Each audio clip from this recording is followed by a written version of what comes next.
दोस्तों, भाग्य के विषय में ये प्रश्न सदियों से इंसान के मन में उठा है। क्या हमारा भाग्य पहले से ही तय होता है या हम इसे खुद बनाते हैं?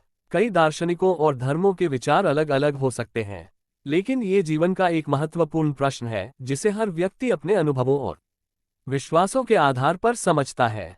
तो चलिए दोस्तों, आज की बौद्ध कहानी को शुरू करते हैं। पर दोस्तों, वीडियो में आगे बढ़ने से पहले यदि आप भी भगवान गौतम बुद्ध के सच्चे भक्त हैं तो इस वीडियो को लाइक करके कमेंट बॉक्स में नमो बुद्धाय जरूर लिख देना, और यदि आपने अभी तक हमारे चैनल को सब्सक्राइब नहीं किया है तो चैनल को भी सब्सक्राइब कर लेना ताकि आने वाली वीडियो सबसे पहले आपको मिल पाए। तो चलिए दोस्तों, अब हम बुद्ध कहानी की ओर बढ़ते हैं। आइए बढ़ते हैं आज की इस कहानी की ओर। मगध राज्य के एक छोटे से गांव में वसुदेव नाम का एक साधारण किसान रहता था। वसुदेव एक मेहनती और ईमानदार व्यक्ति था, लेकिन उसका जीवन कष्टों से भरा हुआ था। उसकी जिंदगी में समस्याओं की कोई कमी नहीं थी। कभी फसलें बर्बाद हो जाती थी, कभी परिवार में कोई बीमार पड़ जाता था। उसकी पत्नी मणि भी सदैव बीमार रहती थी और उसके 2 बच्चे भी कमजोर और बीमार थे। वसुदेव के पास खेती के अलावा कोई अन्य साधन नहीं था, लेकिन खेती भी उसके लिए कठिनाई बन चुकी थी। हर दिन सुबह उठकर वसुदेव खेत में जाता, कड़ी मेहनत करता, लेकिन उसकी मेहनत का फल उसे नहीं मिल पाता। गांव के लोग हमेशा कहते, ये सब तुम्हारे भाग्य का खेल है, तुम्हारी किस्मत में यही लिखा है और कोई भी इसे बदल नहीं सकता। ये शब्द सुन सुनकर वसुदेव के मन में गहरी निराशा भर गई थी। वह हमेशा सोचता, क्या सच में मेरा भाग्य पहले से तय है? क्या मैं इसे बदलने के लिए कुछ नहीं कर सकता? अगर मेरे जीवन में पहले से ही यह कष्ट लिखा है तो मेरी मेहनत का क्या मतलब है? वसुदेव का ये सवाल उसकी जिंदगी में एक बड़ा मोड़ लाने वाला था। हर रात जब वह सोता तो उसके मन में यह विचार आते कि अगर उसका भाग्य पहले से लिखा हुआ है तो उसकी मेहनत का कोई मतलब नहीं है। उसे लगता कि शायद वह किसी अदृश्य शक्ति के अधीन है जो उसके जीवन को नियंत्रित कर रही है। वह अपने जीवन के दुखों को लेकर परेशान था और इसे बदलने का कोई तरीका उसे नहीं सूझ रहा था। वसुदेव के भीतर एक ज्वलंत इच्छा थी कि वह अपने जीवन का उत्तर खोजे। उसने सुना था कि भगवान बुद्ध महान ज्ञान के स्वामी हैं और वे इस तरह के सवालों के उत्तर दे सकते हैं। गांव के एक बुजुर्ग ने उसे बताया था कि बुद्ध इन दिनों पास के जंगल में तपस्या कर रहे हैं और लोगों को उनके जीवन के जटिल सवालों का समाधान दे रहे हैं। वसुदेव ने अपनी पत्नी मणि से कहा, मैं भगवान बुद्ध से मिलना चाहता हूँ। मैं जानना चाहता हूँ कि क्या मेरा भाग्य पहले से तय है या मैं इसे बदल सकता हूँ। मणि ने भी उसे समर्थन दिया क्योंकि वह जानती थी कि वसुदेव इस सवाल को लेकर अत्यधिक चिंतित था और इसका उत्तर उसे मानसिक शांति प्रदान कर सकता है। अगली सुबह वसुदेव ने यात्रा पर निकलने का निर्णय लिया। उसने अपने खेतों और परिवार की जिम्मेदारी कुछ दिनों के लिए गांव के एक विश्वसनीय मित्र को सौंप दी और बुद्ध की ओर चल पड़ा। उसकी यात्रा लंबी और कठिन थी, लेकिन उसके मन में ये दृढ़ संकल्प था कि वह अपने सवाल का उत्तर पाएगा। वसुदेव की यह यात्रा सरल नहीं थी। उससे कई जंगलों, नदियों और पहाड़ों को पार करना पड़ा। कभी कभी उसे भूखा रहना पड़ता तो कभी रात को ठंड से कांपते हुए सोना पड़ता। रास्ते में कई बार उसे ऐसा लगा कि वह इस यात्रा को छोड़ दे और वापस लौट जाए, लेकिन उसका मन बार बार उसे प्रेरित करता कि वह अपने सवाल का उत्तर पाए बिना नहीं लौटेगा। एक दिन जब वह एक बड़े जंगल से गुजर रहा था तब उसे एक बूढ़े साधु मिले। साधु ने उसे भोजन दिया और उसके साथ कुछ समय बिताया। साधु ने वसुदेव से उसकी यात्रा का उद्देश्य पूछा। वसुदेव ने साधु को अपनी परेशानी और सवाल के बारे में बताया। साधु ने उसकी बात सुनकर कहा, तुम सही रास्ते पर हो पुत्र, भगवान बुद्ध ही तुम्हें इसका उत्तर दे सकते हैं, लेकिन याद रखना उत्तर तुम में ही है। बुद्ध तुम्हें केवल मार्ग दिखा सकते हैं। कई दिनों की यात्रा के बाद वसुदेव अंततः बुद्ध के आश्रम पहुंचा। आश्रम एक शांतिपूर्ण स्थान था जहां हर तरफ हरियाली थी और एक अद्वितीय शांति का अनुभव हो रहा था। वहां बहुत सारे लोग पहले से मौजूद थे जो बुद्ध के प्रवचनों को सुन रहे थे। वसुदेव ने बुद्ध के दर्शन करने का अवसर पाया। जैसे ही वह बुद्ध के पास पहुंचा, उसकी आंखों में एक अजीब सी चमक थी, मानो उसे अपनी सारी समस्याओं का हल मिलने वाला हो। वसुदेव ने विनम्रता से बुद्ध को प्रणाम किया और कहा, भगवान, मैं वसुदेव हूँ, मेरा जीवन कष्टों से भरा है। लोग कहते हैं कि यह सब मेरे भाग्य का लिखा है। क्या मेरा भाग्य पहले से तय है? क्या मैं इसे बदलने के लिए कुछ भी नहीं कर सकता। बुद्ध ने शांत स्वर में कहा, वसुदेव तुम्हारा सवाल गहरा है और इसका उत्तर तुम्हारे भीतर ही छिपा है, लेकिन मैं तुम्हें एक कहानी सुनाता हूं जो तुम्हारे सवाल का उत्तर देगी। बुद्ध ने वसुदेव को एक सरल लेकिन गहरे अर्थ वाली कहानी सुनाई।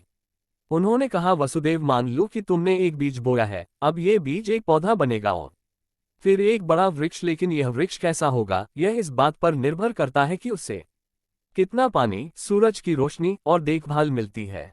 अगर बीज को सही समय पर पानी मिलता है तो वह मजबूत वृक्ष बनेगा, अगर नहीं तो वह सूख जाएगा। तुम्हारा भाग्य भी इसी तरह से काम करता है। तुम्हारे पूर्व जन्मों के कर्म बीज के समान है और तुम्हारे वर्तमान कर्म उसे पानी और पोषण देने वाले तत्व है। वसुदेव ने बुद्ध की इस कहानी को ध्यान से सुना, लेकिन वह अभी अपने सवाल का पूरा उत्तर नहीं पा सका था। उसने सोचा कि क्या उसके कर्म वास्तव में उसका भाग्य बदल सकते हैं। वसुदेव के सवाल के उत्तर को और अधिक स्पष्ट करते हुए बुद्ध ने कहा, भाग्य और कर्म एक दूसरे से जुड़े हुए हैं। भाग्य वह है जो तुम्हारे पिछले कर्मों का परिणाम है, लेकिन याद रखना ये पत्थर की लकीर नहीं है। तुम्हारे वर्तमान कर्म तुम्हारे भविष्य का निर्माण कर सकते हैं। अगर तुम सही दिशा में कर्म करोगे तो तुम्हारे जीवन में बदलाव अवश्य आएगा। बुद्ध ने एक और उदाहरण दिया। मान लो कि तुम्हारे पास एक नाव है और वह नाव नदी की धारा में बह रही है।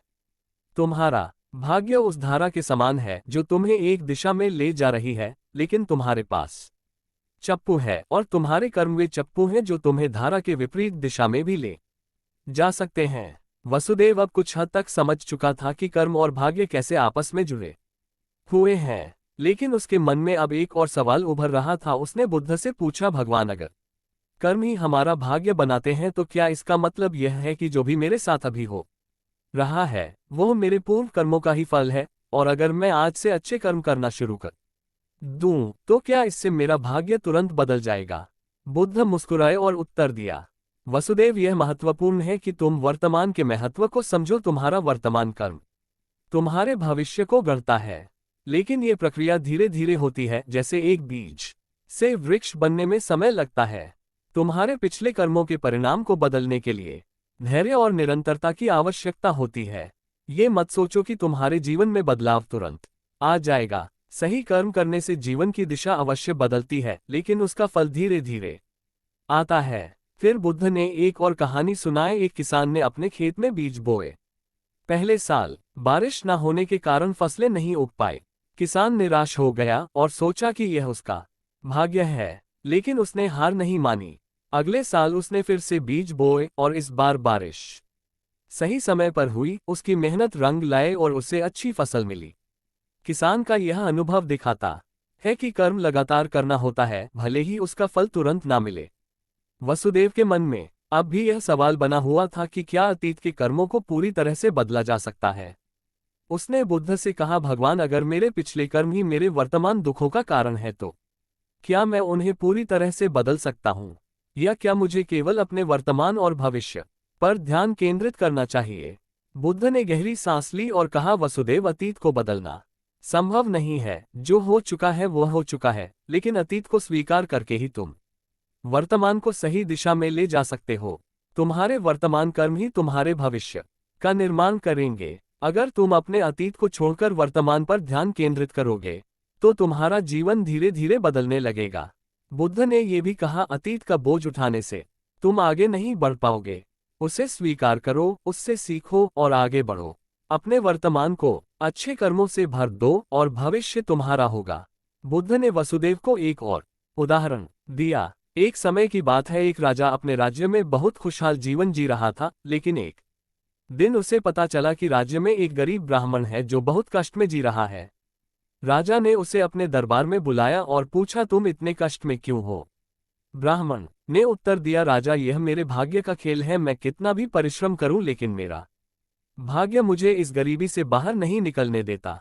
राजा ने हंसकर कहा, तुम्हारा भाग्य तुम्हारे पिछले कर्मों का परिणाम हो सकता है, लेकिन तुम्हारे भविष्य का निर्माण तुम्हारे वर्तमान कर्मों से होगा। अगर तुम आज से सही दिशा में कर्म करोगे तो तुम्हारा भविष्य अवश्य बदल जाएगा। राजा ने ब्राह्मण को कुछ मदद दी और उसे अपने जीवन में अच्छे कर्म करने के लिए प्रेरित किया। धीरे धीरे ब्राह्मण ने मेहनत करनी शुरू की और कुछ सालों के बाद उसका जीवन पूरी तरह बदल गया। वह गरीबी से बाहर आ गया और एक समृद्ध जीवन जीने लगा। बुद्ध की बातों ने वसुदेव के मन में एक नई रोशनी जगा दी। उसने महसूस किया कि भाग्य कोई ऐसी चीज नहीं है जो स्थायी हो और जिससे बदला ना जा सके। यह उसके कर्मों का परिणाम था और अगर वह अपने कर्मों में बदलाव करेगा तो उसका जीवन भी बदल सकता है। वसुदेव अब समझ चुका था कि उसे अपने अतीत के कर्मों को स्वीकार करना होगा और अपने वर्तमान पर ध्यान केंद्रित करना होगा। उसने बुद्ध से कहा, भगवान, मैं अब समझ चुका हूं कि मेरा भाग्य मेरे ही हाथों में है। मैं अपने कर्मों को बदलकर अपने जीवन को एक नई दिशा दे सकता हूं। बुद्ध ने उसे आशीर्वाद दिया और कहा, सही रास्ते पर चलने वाले को कभी निराश नहीं होना चाहिए। जीवन में जो कुछ भी होता है वह हमारे कर्मों का ही परिणाम होता है। अगर हम सही दिशा में कर्म करेंगे तो हमारा भविष्य अवश्य उज्जवल होगा। वसुदेव बुद्ध से विदा लेकर अपने गांव की ओर चल पड़ा।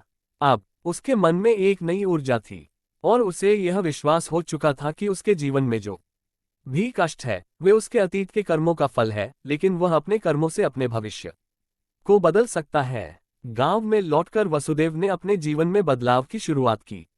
उसने खेती में और भी अधिक मेहनत की, अपने परिवार के प्रति और भी अधिक जिम्मेदारी से पेश आया और अपने व्यवहार में संयम और धैर्य को अपनाया। धीरे धीरे उसके जीवन में सकारात्मक बदलाव आने लगे। उसकी फसलें अब बेहतर हो रही थी, उसका परिवार स्वस्थ रहने लगा और उसका आर्थिक स्थिति भी सुधारने लगी। वसुदेव के जीवन में धीरे धीरे सब कुछ बदलने लगा। उसकी मेहनत और सही कर्मों का फल उसे मिलना शुरू हो गया। गांव के लोग अब उसकी सफलता की कहानियां सुनाने लगे। वे कहे, वसुदेव ने अपने भाग्य को बदला है। उसने अपने कर्मों से यह साबित कर दिया कि भाग्य पहले से तय नहीं होता। वसुदेव के जीवन का यह बदलाव उसे और भी प्रेरित करता रहा और वह हर दिन अपने जीवन को और बेहतर बनाने में जुटा रहा। उसने ये भी समझा कि जीवन में धैर्य का महत्व कितना बड़ा है। समय के साथ वसुदेव गांव के सबसे सफल व्यक्तियों से एक बन गया। वसुदेव एक दिन फिर से बुद्ध के पास गया और उन्हें धन्यवाद दिया। उसने कहा, भगवान, आपने मुझे सिखाया कि भाग्य और कर्म आपस में जुड़े हुए हैं। आपने मुझे दिखाया कि अगर हम सही दिशा में कर्म करें तो हमारा भविष्य बदल सकता है। मैं अब समझ चुका हूं कि भाग्य कोई स्थायी चीज नहीं है और हमें अपने कर्मों पर ध्यान देना चाहिए। बुद्ध ने मुस्कुराते हुए उत्तर दिया, वसुदेव, तुम्हें अब ये समझा गया है कि जीवन का सारा खेल कर्मों का है। भाग्य का लिखा हमारे पिछले कर्मों का परिणाम है, लेकिन हमारे वर्तमान कर्म ही हमारे भविष्य को तय करेंगे। जीवन में कभी निराश मत होना, क्योंकि तुम्हारे कर्म ही तुम्हारे सबसे बड़े साथी हैं। वसुदेव अब पूरी तरह से आत्मनिर्भर और आत्मविश्वासी बन चुका था। उसने ये समझ लिया था कि जीवन में कोई भी चीज स्थायी नहीं होती और हमारे कर्म ही हमें हमारे भविष्य की ओर ले जाते हैं। उसने बुद्ध के सिखाए गए मार्ग को अपने जीवन में उतारा और अपने जीवन में सुख और शांति का अनुभव किया। इस कथा का संदेश यही है कि हमारा भाग्य पहले से तय नहीं होता। हमारे कर्म ही हमारे भविष्य का निर्माण करते हैं और अगर हम सही दिशा में कर्म करेंगे तो हम अपने जीवन में सुख और समृद्धि प्राप्त कर सकते हैं। जीवन में कभी हार ना माने, क्योंकि आपके कर्म ही आपके भाग्य को बदल सकते हैं और अपने जीवन में सुख और शांति का अनुभव किया जा सकता है। इस कथा का संदेश यही है कि हमारा भाग्य पहले से तय नहीं होता। हमारे कर्म ही हमारे भविष्य का निर्माण करते हैं और अगर हम सही दिशा में कर्म करेंगे तो हम अपने जीवन में सुख और समृद्धि प्राप्त कर सकते हैं। जीवन में कभी हार ना माने, क्योंकि आपके कर्म ही आपके भाग्य को बदल सकते हैं।